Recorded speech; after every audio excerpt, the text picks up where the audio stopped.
see lots of things, and the websites, each of the websites always will formed by the blue color, formed by the blue color along with the HTTPS, which is called URL, which is called URL. So how could you identify the different website?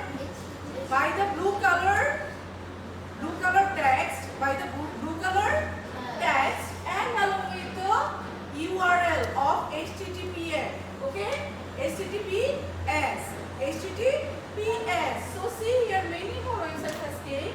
Suppose I am getting interest on this one, but this one saying that internet technology. Do you like that?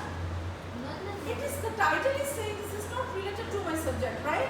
Related to my, not related to my topic. I am going to another website.